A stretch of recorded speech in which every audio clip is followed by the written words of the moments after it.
watch CNN, I watch Fox, I watch CBS, and in this case, there's a lot of things not being said.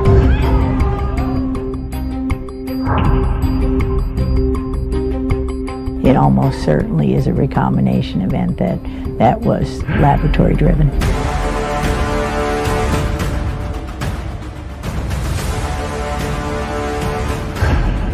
This is just the essential nature of Chinese communism. Chinese communism is evil. Every person it harms is directly attributable to the Chinese Communist Party.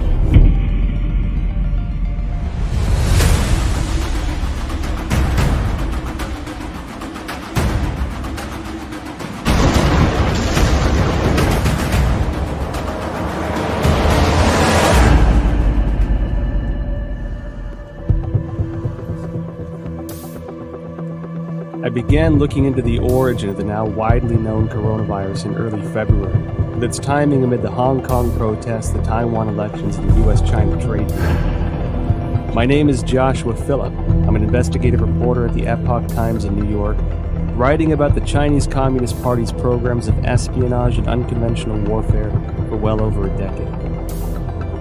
Videos and messages from Chinese citizens leaking through the censorship suggested the situation was much worse than what the regime was reporting. As my research progressed, initial answers turned into more questions. I soon realized there was much more to the story than we were being told. Today, the coronavirus is impacting over 100 countries around the world. Billions of lives are at risk. And from what is said by the Chinese Communist Party, this allegedly started spontaneously in the seafood market in Wuhan, China.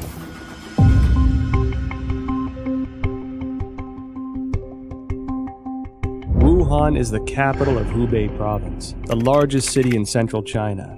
Huanan Seafood Market is located in Jianghan district of Wuhan City and is a large, comprehensive market that includes pork and a variety of frozen seafood, flavored spices, as well as some game meats. The first thing that received public attention about the epidemic was an internal notice from the Wuhan Health Commission. There has been a continuous occurrence of pneumonia cases of unknown cause. The notice issued on December 30, 2019, clearly required all medical units to report similar cases of unknown pneumonia. The notice started spreading online, and on December 31, 2019, the Wuhan Health Commission issued a public notice for the first time, saying that some medical institutions found a link between the pneumonia cases and the Huanan seafood market. However, the notice pointed out that there was no evidence of obvious human-to-human transmission and no infection among medical personnel. On January 1, 2020, the Huanan seafood market posted a notice of closure. This was followed by a thorough cleanup of the market, which as an investigative reporter seemed rushed. Guan Yi, a well-known Hong Kong expert, echoed my concern that the move was like destroying a crime scene. Since then, Wuhan officials have repeatedly said that most cases of pneumonia in Wuhan have a history of exposure to the Huanan seafood market. On January 26, the Institute of Virology of China CDC announced that 33 of the 585 environmental samples from the Huanan seafood market were found to contain the novel coronavirus nucleic acid, and the virus was successfully isolated from the positive culture samples, suggesting that the virus originated from wild animals sold at the market. At this point, Huanan seafood market being the source of the epidemic became an official conclusion. A few days later, however, a report from the journal Science published online challenged that story. The report cited a paper in The Lancet, one of the world's top medical journals, and questioned whether Wuhan's novel coronavirus pneumonia could not have originated at the market. The paper, titled Clinical Features of Patients Infected with the 2019 Novel Coronavirus in Wuhan, China, was published in The Lancet on January 24. The first author of the paper is Huang Qiaolin, Deputy Director of Jinyintan Hospital, the first designated hospital for treatment of unknown pneumonia in Wuhan. Why would this come as a challenge to the official narrative? I think this journal article is very important. It reveals a lot of important information. For example, this paper talks about the first patient onset was actually on December 1st. These patients were not related to Huanan seafood market. and also no epidemiological association was found between the first patient and subsequent patient. And then also on this paper, I talk about on December 10th, there were 3 more onset cases, 2 of which were not related to Huanan Seafood Market wholesale. Major discovery is that a total of 41 patients were counted in this paper, and 14 of them proved to be unrelated to the seafood market, accounting for more than 1/3. No one sells bed at the seafood market too, and the official from CDC didn't mention they find any beds in the seafood market too. Certainly the Lancet paper showing that supposed patient 0 was nowhere near the market. Secondly, that there are no bats in the seafood market or anywhere close. The idea of the spread so fast through a population, just the way it was said through the seafood market, is highly unlikely and improbable. On January 29th, the Lancet republished an analysis of 99 confirmed cases at Jinyintan Hospital, of which 50 had no history of exposure to the seafood market. According to the New England Journal, of the 425 cases confirmed, 45 cases onset before January 1st had no history of exposure to the seafood market. Notably, the authors of the 2 Lancet papers in the New England Journal of Medicine are doctors and medical experts in mainland China. Daniel Lucy, an epidemiologist at the University of Georgetown, said in response to the Lancet paper that if the data were accurate, the first case would have been infected by the virus already in November 2019, because of the incubation period between infection and symptoms. This would mean that the virus was quietly spreading between people in some parts of Wuhan before the cluster of cases with a history of exposure to Huanan Seafood Market began on December 15.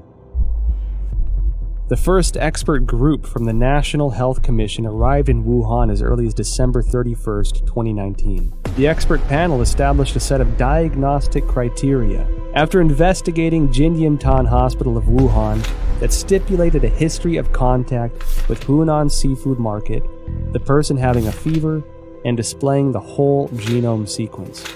All 3 standards have to be met to confirm a case. This standard was used until a second group of experts, including Zhang Nanshan, arrived in Wuhan on January 18th and made a revision. Why did the panel impose a history of seafood market exposure as a criteria of diagnosis, knowing that at least 1/3 of the cases were unrelated to the seafood market? They clearly know about 14 patients not related to Huanan Seafood Market at all. That clearly means another source of outbreak. I think somehow this could be a malfeasance or somewhat intentionally cover up some important source of infection. It can go a long way to covering up the actual source by imposing a false place and you're not looking at the actual victims. Then you're only allowed to find your keys under the light post. The numbers that we're getting from China about new infections and deaths are highly suspicious. We know that Beijing for 6 weeks in December and January suppressed information of the epidemic. And then when they officially acknowledged it on January 20, they then started a campaign of suppression of information. We know that because the central leading group that was announced on January 26 has a 9-person roster, and it's very heavy with propaganda officials. Indeed, the vice chairman of the group is the Communist Party's propaganda czar. It appears that the party's main goal here is suppression of information, controlling the narrative. That's more important to them than actually ending the epidemic. I was in China when SARS happened, and we were evacuated, and it was exact same thing. There's no transparency. They tried as long as they could to cover it up until finally it was just like with the coronavirus, they could no longer cover it up, and then they proceeded to act. I mean, I think from my perception back then, their response to it is exactly the same.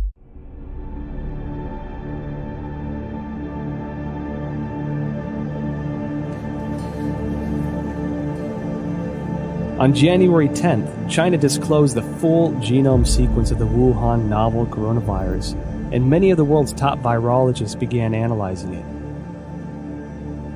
As early as January 7th, academic Zhang Yongzhen from the National Institute of Communicable Disease Control and Prevention, along with the School of Public Health of Fudan University, submitted a joint paper to Nature. The paper was published on February 3rd and pointed out that the Wuhan coronavirus is closely related to CoV-ZC45 and CoV-ZXC21, two viruses sampled from bats in Zhoushan by the People's Liberation Army. The Wuhan coronavirus has an 89.1% nucleotide similarity to the CoV-ZC45 virus and even exhibits 100% amino acid similarity in the NSP7 and E proteins. Shortly after the paper was published, other scientists used BLAST, a program developed by the National Institute of Health and the National Center for Biotechnology Information, to compare the viral sequence based on the data submitted by Chinese authorities on January 12th. The results matched with Zhang's findings. Another scientist, Lu Raojian from the Chinese Center for Disease Control and Prevention, and their team also published a paper in The Lancet on January 30. The paper stated that the Wuhan virus has an 88% similarity to two bat-derived SARS-like coronaviruses collected in Zhoushan, Zhejiang province of China. The earliest discovery of this bat-derived virus is by an expert from the Research Institute for Medicine of Nanjing Command.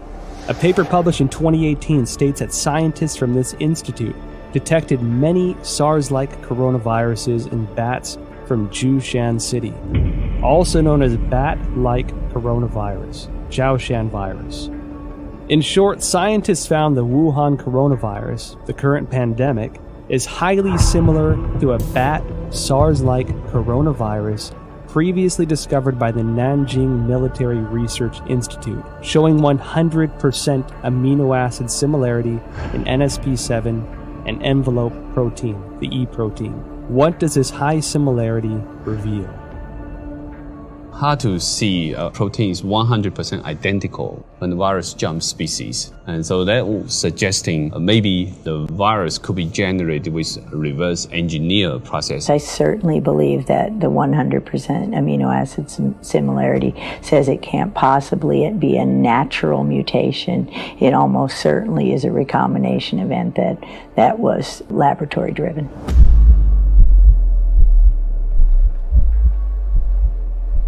On January 21st, researchers from the Institut Pasteur, Shanghai, Chinese Academy of Sciences published a paper in Science China Life Sciences that mentioned an important phenomenon. The sequence of a key part of S protein of Wuhan virus has high homology with the SARS virus.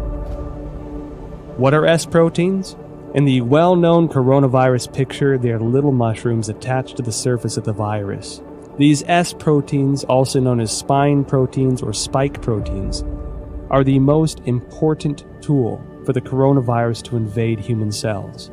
If we compare the receptor ACE2 on the cell surface of human bodies to a lock, this S protein is the key, which can unlock this lock on the cell surface and then invade into the cell to propagate and destroy it.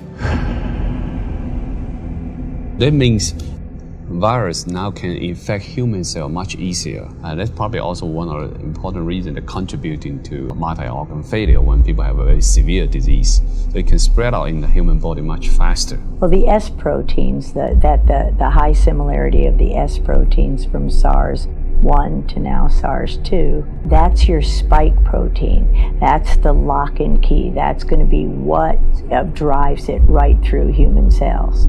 And so we know that's the pathogenic spike protein that for the original SARS. So now you're allowing that access to human tissues because the spike proteins of the natural evolutionary strains don't infect human cells at all. So that research has been going on at Wuhan and published since 2007. And clearly, if that spike protein from SARS weren't on the new COVID-19 or SARS-2, it wouldn't be able to enter human cells.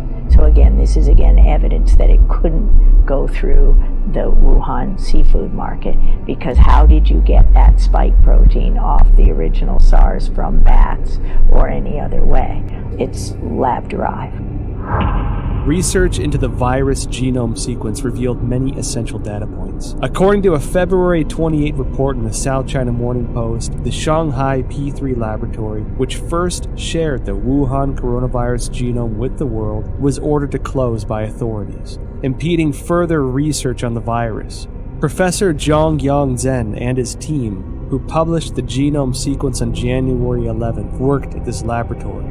According to a February 26 report on Caixin, Zhongyang Zhen's team isolated and completed the genome sequence of the previously unknown virus on January 5th. On the same day, the Shanghai Public Health Clinical Center reported the discovery to the National Health Commission and recommended prevention measures. No response was received as of January 11th. And it was then that the team decided to publicize the virus genome sequence on virological.org, becoming the first team to do so in the world. Caixin also reported that the Hubei Health Committee already notified genome sequencing organizations on January 1st regarding the cessation of analysis of Wuhan virus samples. Existing virus samples must be destroyed. Information on the samples, related to papers and related data, are all prohibited from release. On January 3rd, China's National Health Commission distributed Notification Letter 2020 number 3, in which a similar directive was presented. Afterwards, the once active Chinese scientific community suddenly fell into an eerie silence. What was the Chinese Communist Party trying to hide? This is telling us the Chinese government is censoring this information. They do not allow the samples to be sequenced or do not allow the sequence to be published or submitted to the gene bank. Its response to this virus is extremely troubling. It ignored it for 6 weeks. It allowed it to spread around China. It tried to get other countries to not protect themselves. This is dangerous, irresponsible behavior, and it's endangered not only the Chinese people, but people around the world. There is no other way of looking at it. They are responsible for the continuation of this coronavirus. And every time it comes back, because it will come back, because it's going to be with us now permanently, it will come back, and every person that it kills, every person that it harms, is directly attributable to the Chinese Communist Party.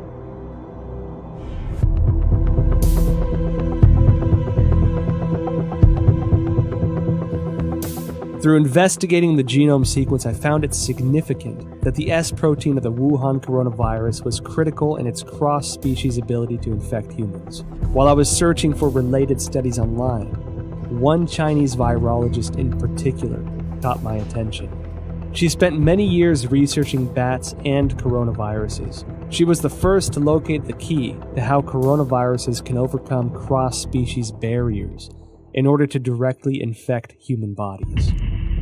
And she was the first to discover that the SARS virus was the result of a restructuring of multiple SARS-like coronaviruses found in bats. Her name is Shi Zhengli, and she may be an important link to the origin of the virus.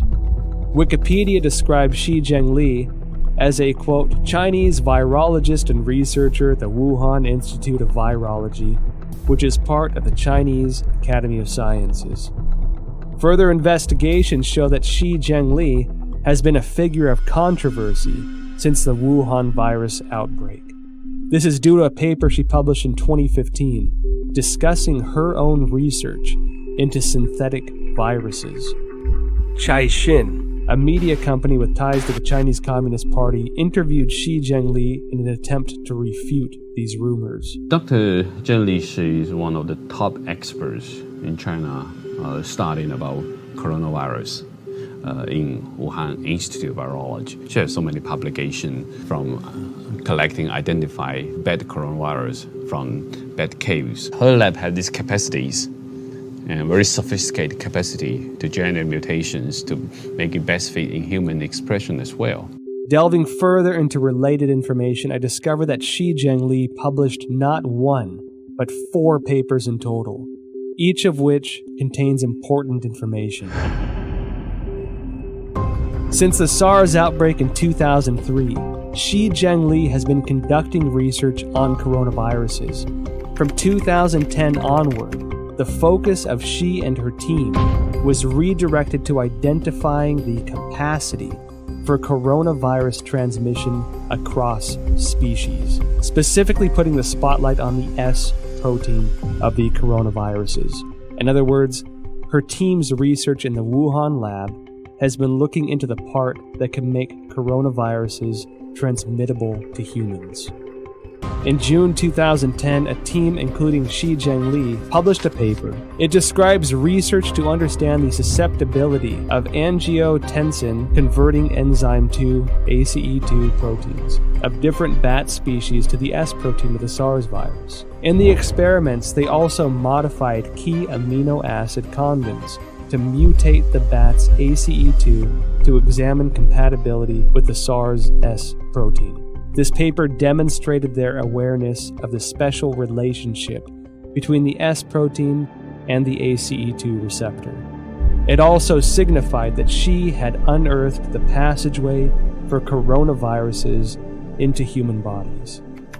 In October 2013, Shi and her team published a paper in the authoritative science journal Nature. They claimed a breakthrough in coronavirus research. What was their breakthrough?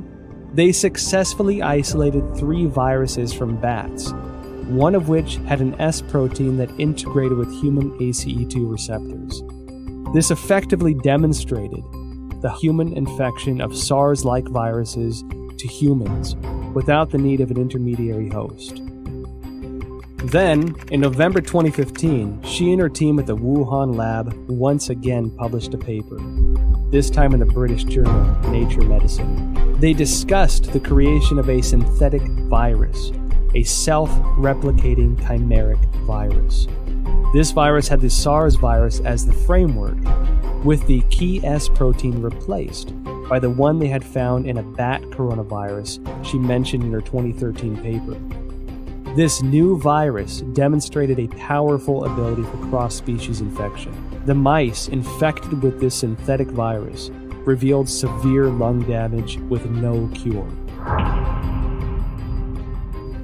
This symbolized that Shi's successful splicing of the SARS virus was a key to open the door to the cross-species transmission.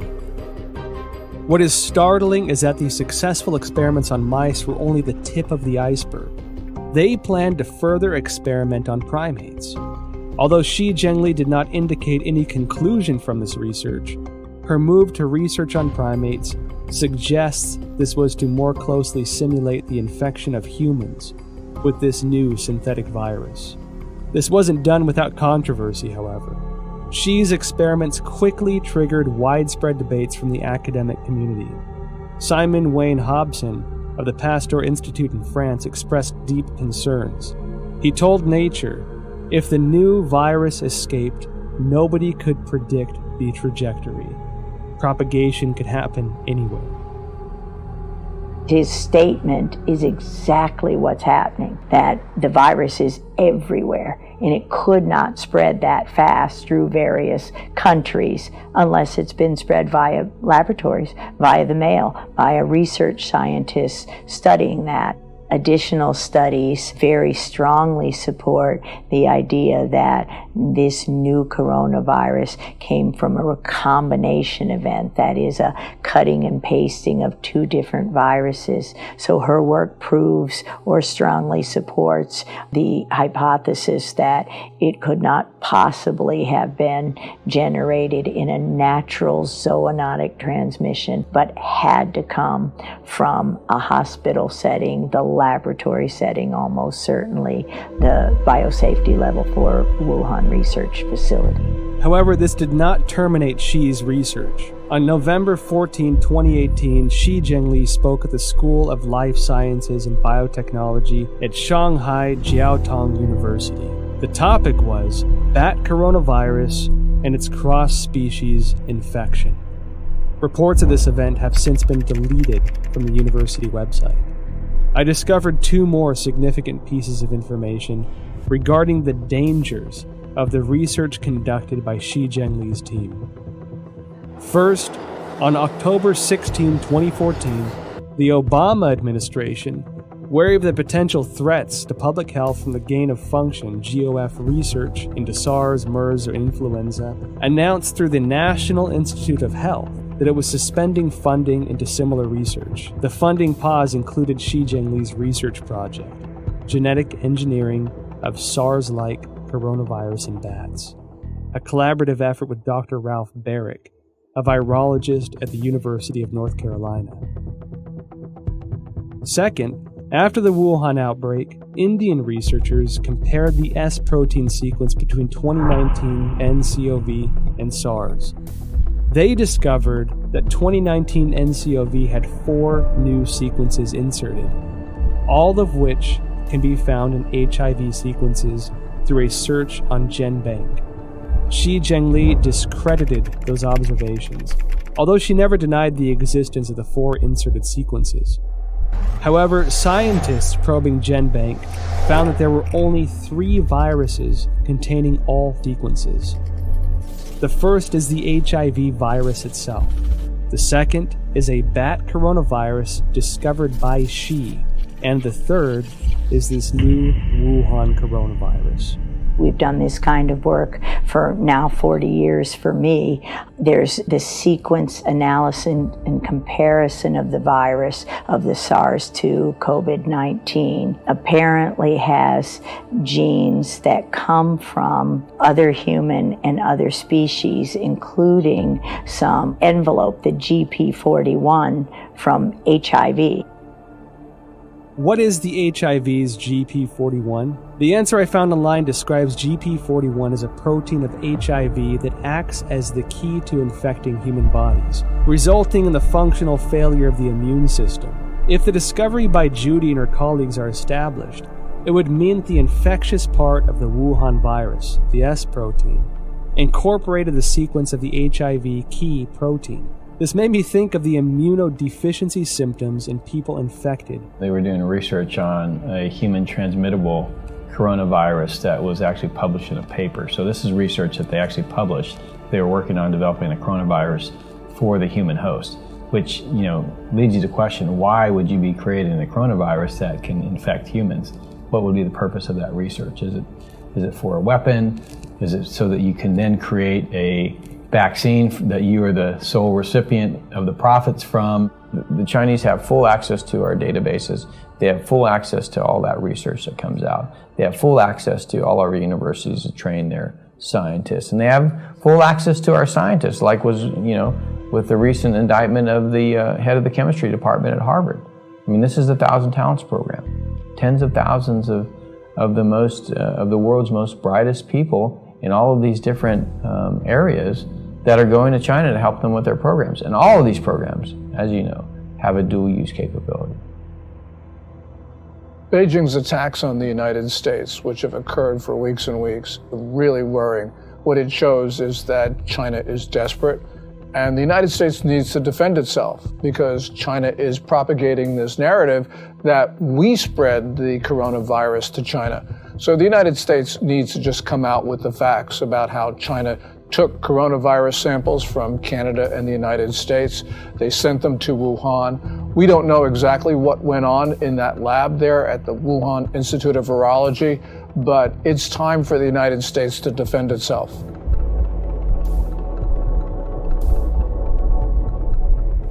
January 23rd, 2020. The Wuhan virus exploded. While Wuhan announced the lockdown of the city, Shi Zhengli and her team released a paper stating that the Wuhan coronavirus was of probable bat origin. This was published in Nature on February 3rd. The paper indicated that the Wuhan virus utilized the same key as SARS to gain entry into the human body. She also announced the 2019 nCoV genome sequence was 96.2% consistent with a bat coronavirus originating in Yunnan, China, called RATG13, signaling a natural source of the Wuhan virus. However, Shi Zhengli's natural origin assertion was doubtful. The outbreak occurred in Wuhan, the same location as the P4 laboratory where Shi was based, and which housed highly similar viruses. Common sense would lead the government to first inspect the P4 laboratory for any leakage incident and potential safety concerns. Instead, they shifted public attention from the P4 laboratory to the South China seafood wholesale market that sold no bats, and designated it as the origin of the disease. At the same time, authorities sealed off all virus samples, prevented international experts from joining the investigation, and used national television to slander doctors such as Li Wenliang, who disclosed the outbreak for spreading rumors. If the Wuhan virus indeed emerged naturally, why would the CCP need to censor relevant news or block investigations? Could the Wuhan P4 laboratory have its secrets? Virus samples and genome sequences may be the exact ingredients we need to find our answers. When I first heard of the coronavirus, I was deeply concerned. Almost every disease that starts in China begins in Guangdong province, the province that surrounds Hong Kong, in the south. But Wuhan is in the central portion of the country. And so this was extremely unusual. And the fact that it might have started close to the Wuhan Institute of Virology, the P4 biosafety lab, really was extremely troubling. It's not a conspiracy theory to think that the coronavirus came from the Wuhan lab. We don't know at this point. And until we know, the theory about the lab origin is certainly something that we should consider. I noticed that after the outbreak, the Wuhan Institute of Virology kept strangely quiet. Under normal circumstances, as the nation's highest level of virology research institute, it should be the first one to actively respond when the entire country is working around the clock, attempting to control a disease like this. One that so closely fits the type of viruses its scientists were researching. In contrast, the Institute had a highly visible demonstration on CCTV of their efforts to detect and prevent the outbreak of virus V in pigs of Guangdong in 2018. It should be noted that the Wuhan Institute displayed a series of abnormal events since the start of 2020. January 2nd, an email from the Director General of the Institute to all internal staff was circulated. The subject was notice regarding the strict prohibition of disclosure of any information related to the Wuhan unknown pneumonia. National Health Commission clearly mandates that all detection, empirical data, results, and conclusions related to this outbreak cannot be published on self-media or social media, nor disclosed to any media, including state media, or collaborative organizations, including any technical services companies. January 21st, a new drug, remdesivir, provided for free by the United States to China for Wuhan coronavirus treatment, was preemptively patented by the Institute. February 3rd, Dr. Wu Xiaohua blew the whistle using his real name that Xi Zhengli's haphazard laboratory management may have led the Wuhan virus to leak from the lab. February 4th, Chairman of Duoyi, Xu Bo, blew the whistle using his real name that the Wuhan Institute of Virology was suspected of manufacturing and leaking the Wuhan virus. February 7th, top biochemical weapon expert of the People's Liberation Army, Chen Wei, officially assumed control over Wuhan Institute of Virology's P4 laboratory. February 14, Chinese leader Xi Jinping called for the inclusion of biosecurity into China's national security framework and to accelerate the introduction of a biosecurity law. February 15, the Institute refuted widely spread rumors on Chinese social media that a female graduate, Huang Yanling, was patient zero and had perished. However, Huang's photo, CV, and thesis were all removed from the Institute's official website, leaving only her name. February 17, Institute researcher Chen Chuanjiao blew the whistle using her real name that Director General of the Institute, Wang Yanyi, was suspected of leaking the virus.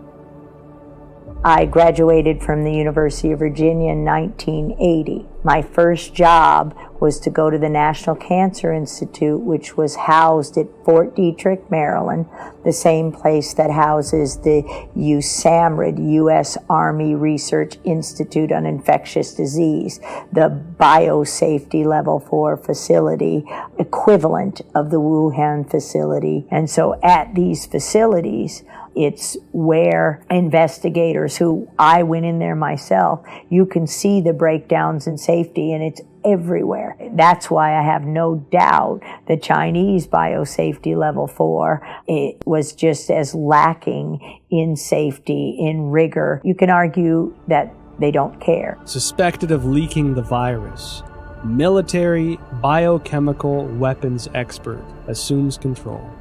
Biosecurity law. Now, when these sensitive keywords are connected together, it tells me that the P4 laboratory is not an ordinary academic research institute.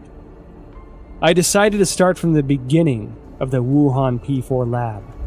On January 23rd, the day Wuhan was locked down, French website challenges.fr published an article that revealed many details of the collaboration between France and China to establish the P4 laboratory in Wuhan.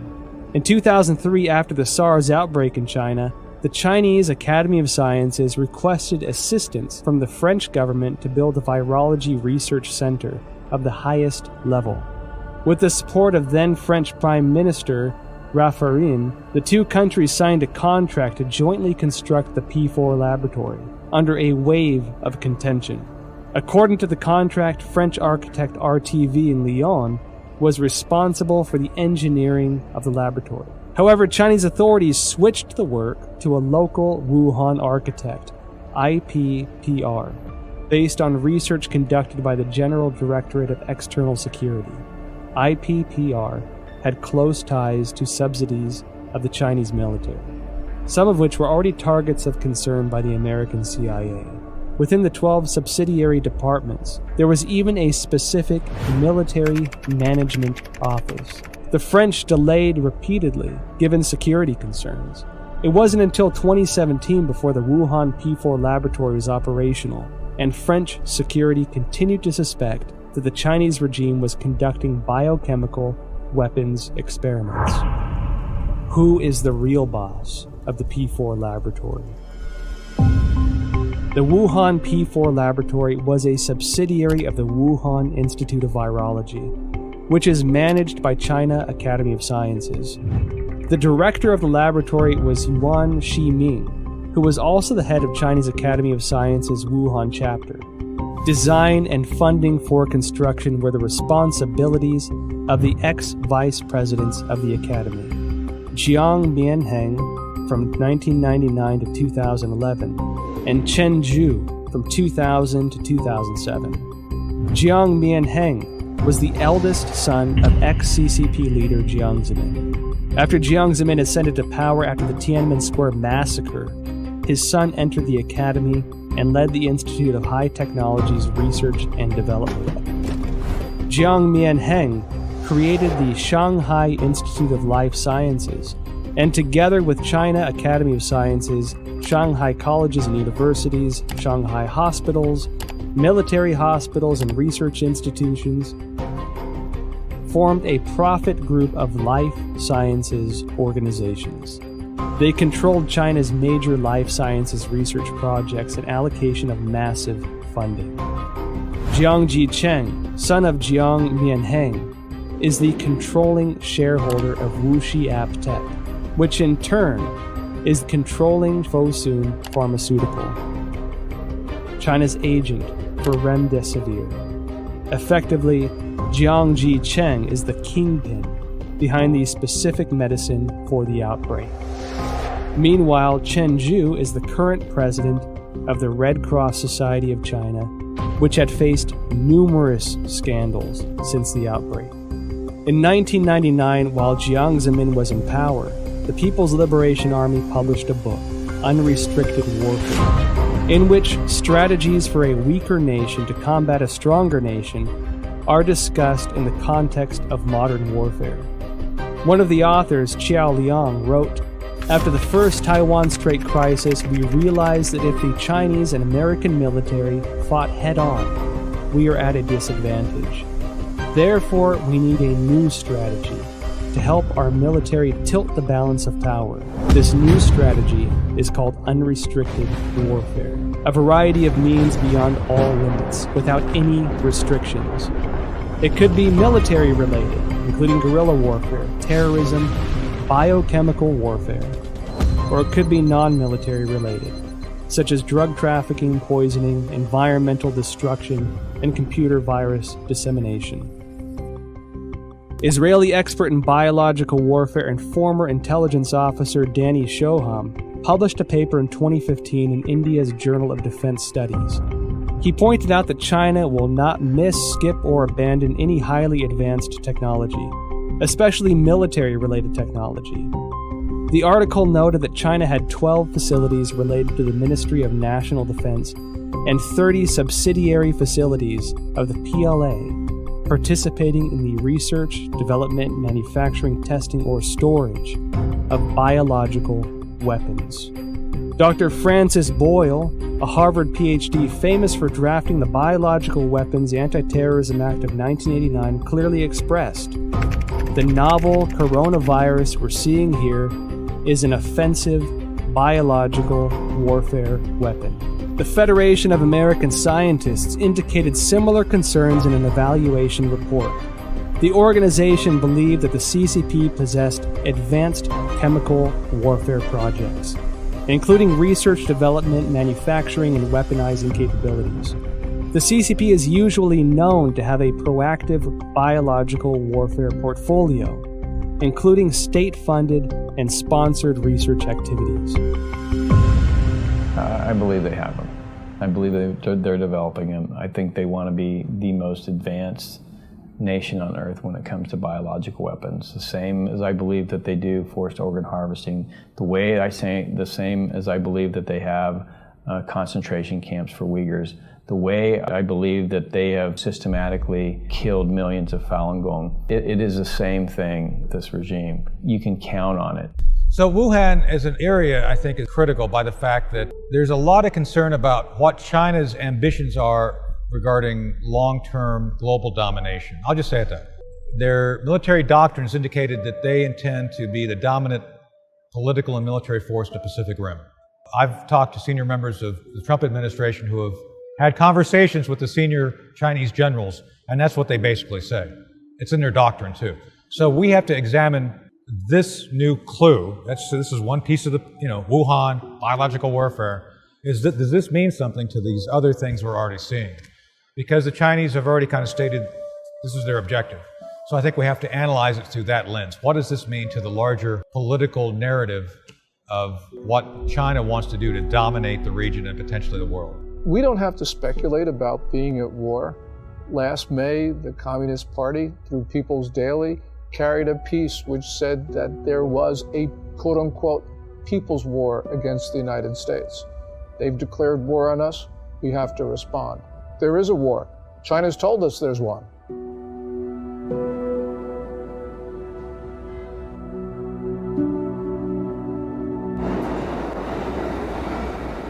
At present, the Wuhan coronavirus pandemic has spread to about 190 countries, with no signs of slowing down. The United States announced a state of national emergency. Europe became the new center of the outbreak. The world's largest art museum, the Louvre, and the Eiffel Tower are closed to the public. Tragic scenes, previously only found in Hollywood films, are now playing out live on the world stage.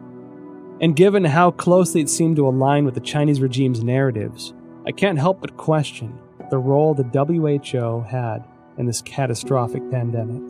Well, I think all you have to do is look at the photo of Tedros and Xi shaking hands, Xi standing there, Tedros going up to there, and it really is indicative of how China controls many of these international institutions. You can see that the WHO is essentially following Chinese Communist Party's guidelines. You can see that the UN Human Rights Council is similarly following what China does. From the very beginning of the coronavirus outbreak, the Communist Party has done its best to prevent the CDC and others from studying the origin of this disease. We don't know what's there, but the fact that the Communist Party is covering this up should trouble us deeply. Then you see the World Health Organization take over YouTube. And what's amazing is now at the bottom of every YouTube video, even from Chris Martenson with his daily updates, he's just reading facts. Now it's the World Health Organization is a forced link to go to the site. So for any person who doesn't know who the World Health Organization, they go there to get the propaganda. Not the facts, not the truth, they get the propaganda, they get the talking points from the World Health Organization. And that is also it's a shame that American corporations, especially social media, like Google, like Facebook and Twitter, they're trying to censor or ban or shadow ban or manipulate algorithms, so on and so forth, to prevent an actual honest conversation.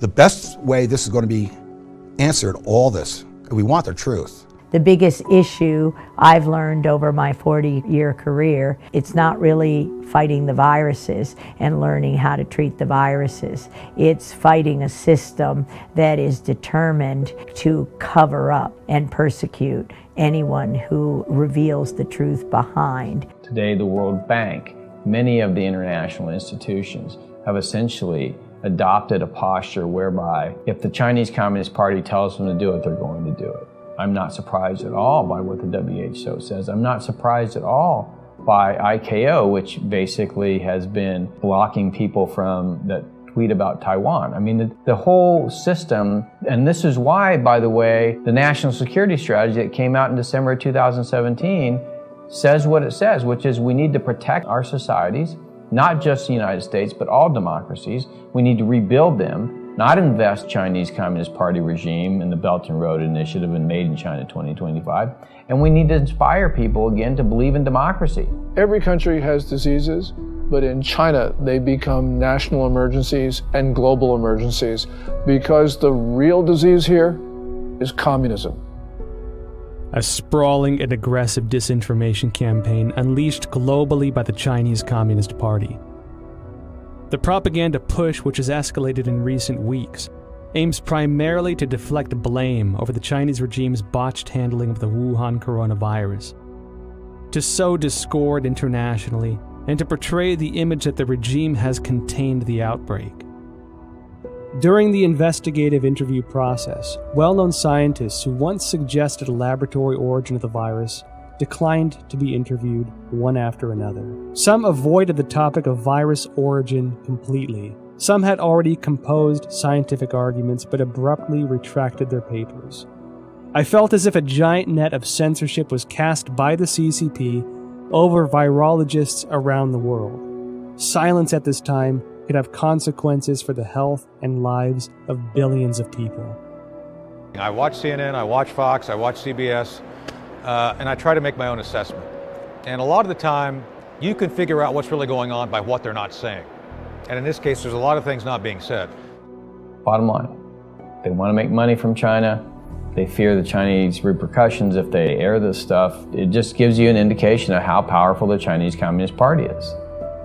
Chinese Communist Party suppressing speech in the West because these companies make money from China and they're afraid that they're not going to make, the Chinese Communist Party is going to punish them if they essentially publish this stuff or allow it to be aired. There is no other reason. I think we have to recognize, your audience who haven't seen it, I highly recommend Chernobyl, because the same basic governance model that screwed up Chernobyl, I would argue, is now in charge of the response of the coronavirus. So whatever you saw go wrong in Chernobyl, you could still see that potential here. I'm not saying it's going to be that bad. I'm just saying that the party, the central party, is the thing which they want to protect, their power.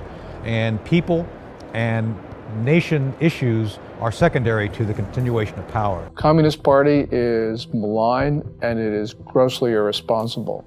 It has pressured governments to keep their borders open, and it had to know that that would result in the fast spread of coronavirus to other countries. This is the worst sort of behavior, and the world's got to understand that there will not be peace, there will not be good order and stability in the world as long as the Communist Party rules China. The Wall Street Journal writes a piece as China is a sick man of Asia.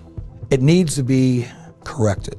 It's not China is a sick man of Asia. It is the Communist Chinese Party that's a sick man of Asia. The Communist Party has policies that people abhor. And it's not just its reaction to the coronavirus. We see this with the suppression of rights, also with holding perhaps 1 million people, maybe even 3 million people in concentration camps. So this is just the essential nature of Chinese communism. Chinese communism is evil. While China pretends to be a responsible member of the international community, in reality, they are doing much to undermine the rule of law and human rights. We at the Epoch Times refer to the Wuhan coronavirus, or COVID-19, as the CCP virus, because the Chinese Communist Party's cover-up and mishandling allowed the virus to spread throughout China and create a global pandemic. On March 24th, Texas lawyer Larry Klayman filed a complaint in Texas federal court seeking at least $20 trillion from the Chinese government.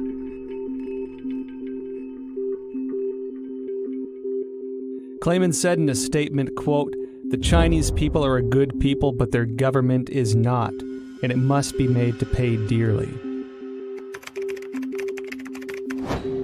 On April 4th, the British think tank Henry Jackson Society advocated for compensation of £351 billion from the CCP to the UK, and that the government should pursue it through international courts. The same report called for a total compensation of £3.2 trillion to the G7 for the damages caused by the cover-up of the outbreak. On the same day, the All India Bar Association filed a complaint to the United Nations Human Rights Council, seeking an unspecified amount as reparations from China over the global spread of the coronavirus. Evidently, the CCP violated the international health regulations. The United States and the international community must regain their senses and take action. Reveal the truth through investigations, initiate sanctions against the CCP, and seek massive restitution for the worldwide public health emergency resulting in tremendous health and economic loss. As the people of Taiwan and Hong Kong are insisting, only by trying to stay away from the CCP's invasion can we protect ourselves in this global disaster. Let's start protecting ourselves. Let's start rebuilding our country. Let's start investing in our people. Let's start inspiring people to love democracy and transparency and open markets, not what the Chinese have, which is essentially, if you read document number 9, counter to every single one of those things. So, I mean, it gives us a real opportunity to kind of reevaluate the kind of world we want to live in and fight for the right side of that world. I want them to see the true nature of the Chinese Communist Party, because when they do, they're going to wake up. And when that happens, democracies will begin to flourish again. And when that happens, perhaps, just perhaps, the people of China will have a chance. This virus must have a message for all of us as people of this earth. We need to take a break from our busy schedules and seriously consider the repercussions of our ever-expanding scientific research and development. Did we go too far? Do our desires and ambitions go against the laws of nature and pull us further from the direction given by heaven? Maybe when this virus lifts, we can again find our traditional values, rediscover kindness and virtue, family and community. I believe that viruses can't survive where hearts have compassion.